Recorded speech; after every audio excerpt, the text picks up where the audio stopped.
यत्पदं वेदसंवेद्यं कटाक्षेणापि वीक्षितुं न क्षमन्ते गुणतयस्तमुपासे श्रेयोपतिम्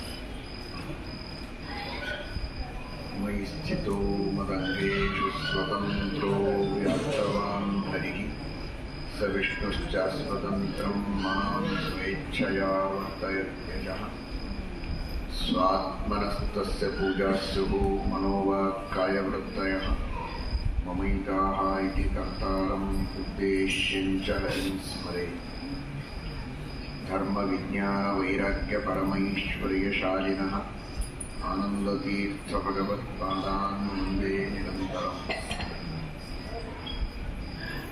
आनन्दतीर्थोपदिष्टो निधिर्नारायणः वयः प्रदर्शितो तेन सम्यक् जयतीर्थं तमाश्रये सत्याभिज्ञकराब्जोत्थान् पञ्चाशद्वर्षपूजकान् सत्यप्रमोदतीर्थार्यान् नौमि न्यायसुधारताम्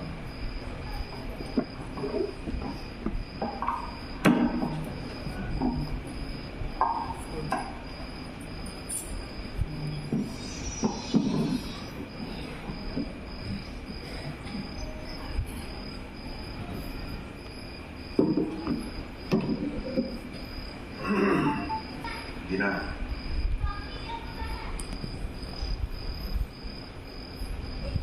ಸರ್ವೋತ್ತಮನಾದ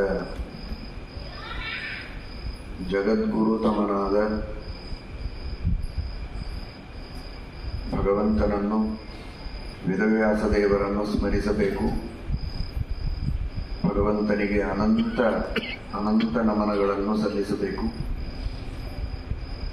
ಶ್ರೀಮಠ್ ಹೇಳುವಂತೆ ವಿಶ್ವಸ್ಯೋದಯ ಮಾತನೋತಿ ತದನುತ್ರಾಣಂ ವಿಧತ್ತೆ ಪುನಃ ಸೌಖ್ಯಾಪ್ತೀತರ ಹಾನಿ ಸಾಧನ ಮಲಂ ಭಕ್ತಿ ಶ್ರುತಿರ್ವ್ಯಂಜಯನ್ ಸ್ವಾವಂ ಪ್ರಾಪಯತಿ ಶ್ರಮಾವೃತಯೇ ಕಲ್ಪಾವಸಾನೇ ಚ ಯಃ ತಂ ದೇವಂ ಪಿತರಂ ಪತಿಂ ಗುರುತಮಂ ವಂದೇ ರಮಾವಲ್ಲಭಂ. ಭಗವಂತನನ್ನು ಟೀಕಾಕೃತ್ಪಾದರು ಗುರು ಅಂತ ಇಷ್ಟೇ ಕರೆದಿಲ್ಲ, ಗುರು ತಮ ಅಂತ ಕರೆದಿದ್ದಾರೆ. ಗುರು, ಗುರುತರ, ಗುರುತಮ ಅಂತ. ಸರ್ವೋತ್ತಮನಾದ ಗುರು ಭಗವಂತ. ಅನಂತ ವೇದಗಳ ಉಪದೇಶವನ್ನು ಮಾಡಿದ ಗುರು ಪರಮಾತ್ಮ. ಹಯಗ್ರೀವ ರೂಪದಿಂದ ಬ್ರಹ್ಮದೇವರಿಗೆ ಅನಂತ ವೇದಗಳ ಉಪದೇಶವನ್ನು ಮಾಡಿದ್ದಾನೆ. ವೇದಗಳನ್ನು ಮಾತ್ರ ಅಲ್ಲ, ಪೌರುಷೇಯ ಅಪೌರುಷೇಯವಾದ ಎಲ್ಲ ವಿದ್ಯೆಗಳನ್ನು ಉಪದೇಶ ಮಾಡಿದ್ದಾನೆ. ಅಂತಹ ಮೂಲ ಗುರು ಹಯಗ್ರೀವ, ವೇದವ್ಯಾಸ, ನಾರಾಯಣ ಇತ್ಯಾದಿ ರೂಪಗಳಿಂದ. ನಾರಾಯಣ ರೂಪದಿಂದ 100 ಕೋಟಿ ಶ್ಲೋಕಗಳ ಪಂಚರಾತ್ರ ಗ್ರಂಥಗಳನ್ನು ಮಾಡಿದ್ದಾನೆ. ವೇದವ್ಯಾಸ ರೂಪದಿಂದ ವೇದಗಳ ವಿಭಾಗ, ಬ್ರಹ್ಮಸೂತ್ರಗಳ ನಿರ್ಮಾಣ ಹಾಗೂ ಮಹಾಭಾರತದ ನಿರ್ಮಾಣ, ಪುರಾಣಗಳ ನಿರ್ಮಾಣವನ್ನು ಮಾಡಿ ಋಷಿ ಸಂಪ್ರದಾಯದ ಪ್ರವರ್ತನೆಯನ್ನು ಮಾಡಿ ನಮಗೆಲ್ಲ ನಮ್ಮ ಗುರುಗಳಲ್ಲಿ ಅಂತರ್ಯಾಮಿಯಾಗಿದ್ದು ಗುರುಷು ಸ್ಥಿತ್ವಾ ತದ್ವಾರ ಜ್ಞಾನೋಪದೇಶ. ಗುರುಗಳಲ್ಲಿ ಅಂತರ್ಯಾಮಿಯಾಗಿದ್ದು ಜ್ಞಾನವನ್ನು ಉಪದೇಶ ಮಾಡಿದವ, ಸಂಪ್ರದಾಯವನ್ನು ಪ್ರವರ್ತನೆ ಮಾಡಿದವ, ಗ್ರಂಥಗಳನ್ನು ರಚನೆ ಮಾಡಿಕೊಟ್ಟವ. ಶ್ರೀಮದ್ ಆನಂದತೀರ್ಥ ಭಗವತ್ಪಾದಾಚಾರ್ಯರು ಅನುವ್ಯಾಖ್ಯಾನದಲ್ಲಿ ತಿಳಿಸಿಕೊಡುತ್ತಾರೆ. ತಮೇವ ಶಾಸ್ತ್ರಪ್ರಭವಂ ಪ್ರಣಮ್ಯ ಜಗದ್ಗುರುಣಾಂ ಗುರು ಅಂಜಸೈವ ವಿಶೇಷತೋ ಮೇ ಪರಮಾಖ್ಯ ವಿದ್ಯಾ ವ್ಯಾಖ್ಯಾನಂ ಕರೋಮ್ಯನ್ವ ವಿಚಾರಮೇವ.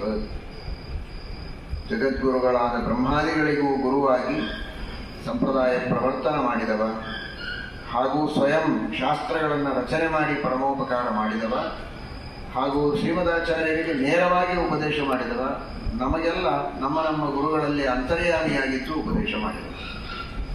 ಹೀಗೆ 3 ರೀತಿಯಿಂದ ಭಗವಂತ ನಮಗೆ ಗುರು ಆಗಿದ್ದಾನೆ. ಇದಲ್ಲದೆ ನಮ್ಮೆಲ್ಲರ ಮನಸ್ಸಿನಲ್ಲಿಯೂ ಇದ್ದು, ಸಾಕ್ಷಿಯಲ್ಲಿಯೂ ಇದ್ದು ಜ್ಞಾನವನ್ನು ಕೊಡುವವನು ಆ ಭಗವಂತ.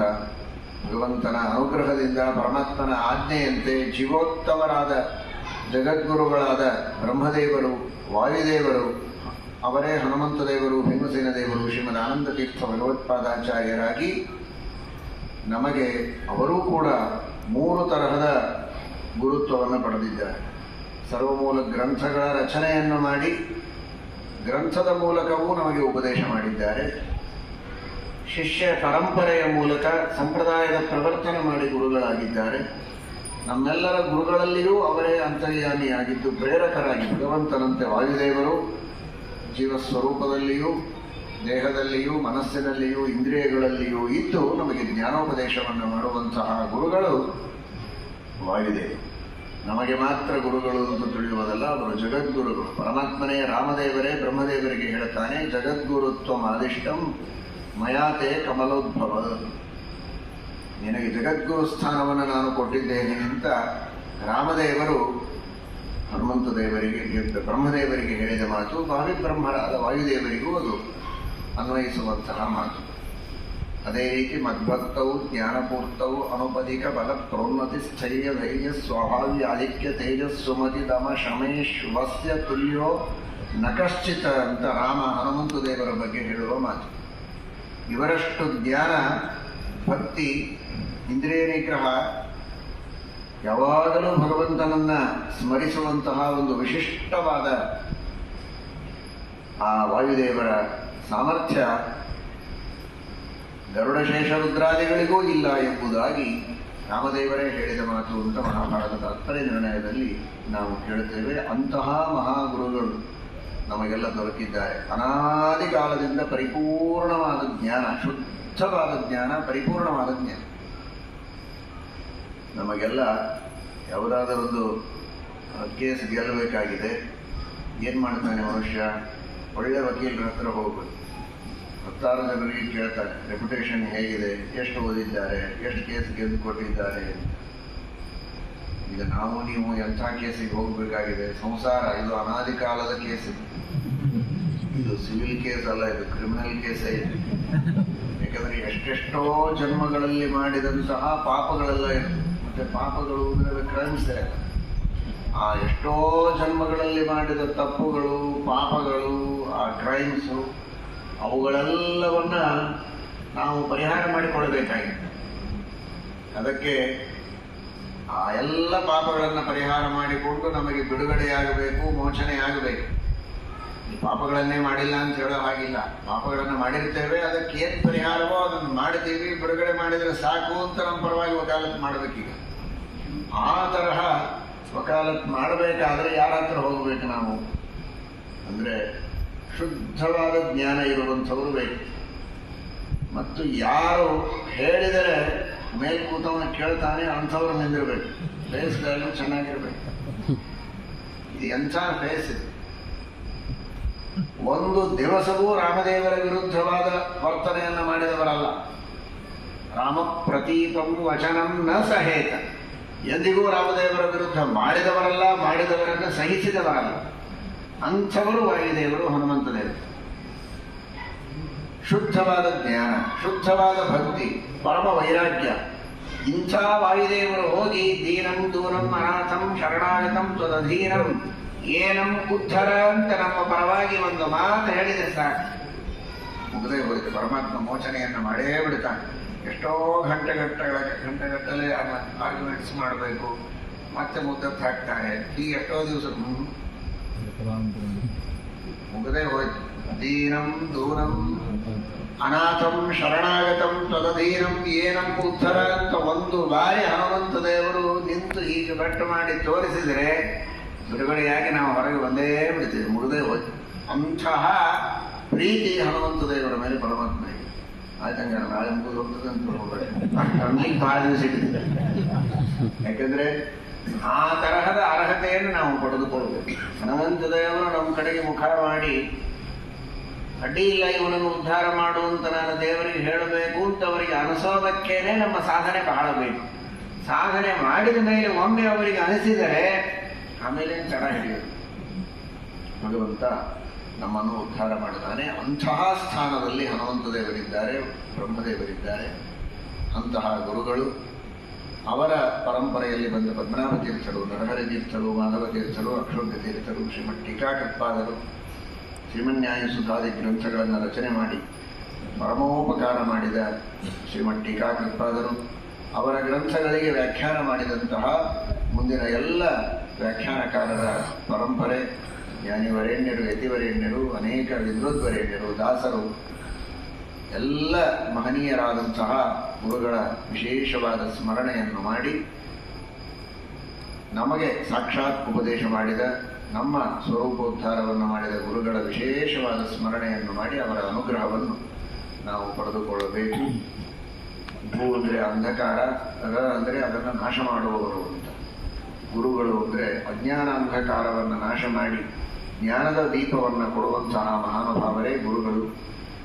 ಭಗವತ್ ತತ್ವದ ಜ್ಞಾನವನ್ನು ನಮಗೆ ನೀಡಿ ಅನುಗ್ರಹ ಮಾಡಬೇಕು. ಶ್ರೀಮದಾಚಾರ್ಯರು ಇದರ ಬಗ್ಗೆ ಅನುವ್ಯಾಖ್ಯಾನ ಹಾಗೂ ಮಹಾಭಾರತದ ತಾತ್ಪರ್ಯ ನಿರ್ಣಯಗಳಲ್ಲಿ ಬಹಳ ಒತ್ತು ಕೊಟ್ಟು ಹೇಳಿದ್ದಾರೆ.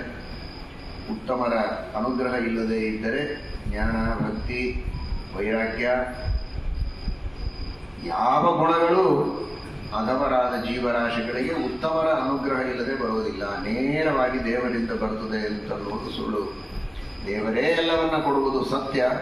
ಆದರೆ ತಾರತಮ್ಯ ಕ್ರಮದಲ್ಲಿ ಉತ್ತಮರಾದ ದೇವತೆಗಳು, ಋಷಿಮುನಿಗಳು ನಮ್ಮ ಗುರುಗಳ ದ್ವಾರಾನೇ ನಮಗೆ ಪರಮಾತ್ಮ ಅನುಗ್ರಹವನ್ನು ಮಾಡುತ್ತಾನೆ ಎನ್ನುವ ತತ್ವವನ್ನು ತಿಳಿಸಿಕೊಟ್ಟಿದ್ದಾರೆ. ಸ್ವಯಮೇವಾಖಿಲ ಜಗತ್ ರಕ್ಷಾದ್ಯಮಿತ ಶಕ್ತಿಮಾನ್ ಅಪ್ಯಚ್ಯುತೋ ಗುರುದ್ವಾರ ಪ್ರಸಾದಕಂತಿತಿ ಅಂತ. ಅಂತಹ ಗುರುಗಳ ದ್ವಾರ ನಮಗೆಲ್ಲ ಅನುಗ್ರಹವನ್ನು ಮಾಡಿ ಜ್ಞಾನಭಕ್ತಿ ವೈರಾಗ್ಯಗಳನ್ನು ಕೊಟ್ಟು ಉತ್ತಮವಾದ ಮೋಕ್ಷ ಸಾಧನೆಯನ್ನು ಮಾಡಿಸಿ ಕಾಲವು ವ್ಯರ್ಥವಾಗದಂತೆ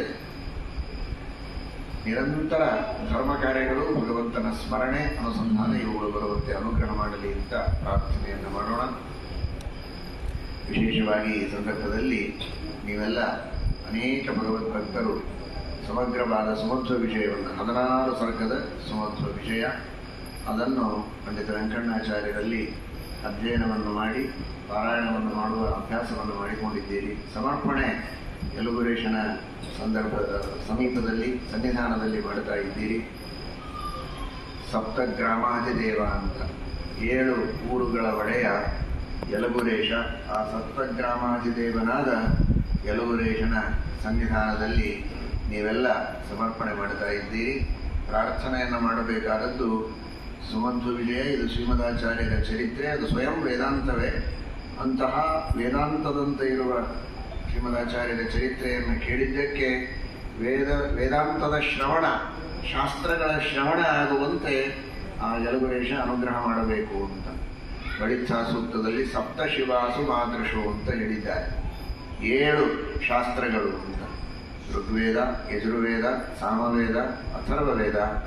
ಅದರಂತೆ ಮಹಾಭಾರತ, ರಾಮಾಯಣ ಹಾಗೂ ಪಂಚರಾತ್ರ ಆಗಮಗಳು, ಈ ಎಲ್ಲ 7 ಶಾಸ್ತ್ರಗಳೇನಿವೆ ಇವುಗಳ ಮೂಲಕ ನಮಗೆ ತತ್ವಜ್ಞಾನ ಬರುವಂತೆ ಆ ಹನುಮಂತ ದೇವರು ಅನುಗ್ರಹ ಮಾಡಲಿ ಎನ್ನುವ ದೃಷ್ಟಿಯಲ್ಲಿ ಅವನು 7 ಗ್ರಾಮಗಳ ದೇವ ಮಾತ್ರ ಅಲ್ಲ, 7 ಶಾಸ್ತ್ರಗಳ ಜ್ಞಾನವನ್ನು ಕೊಡುವಂತಹ ದೇವ ಸಪ್ತಶಿವ. ಆ ಜ್ಞಾನವನ್ನು ಕೊಟ್ಟು ನಮಗೆಲ್ಲ ಅನುಗ್ರಹ ಮಾಡಲಿ ಅಂತ ವಿಶೇಷವಾಗಿ ಪ್ರಾರ್ಥನೆಯನ್ನ ಮಾಡೋಣ.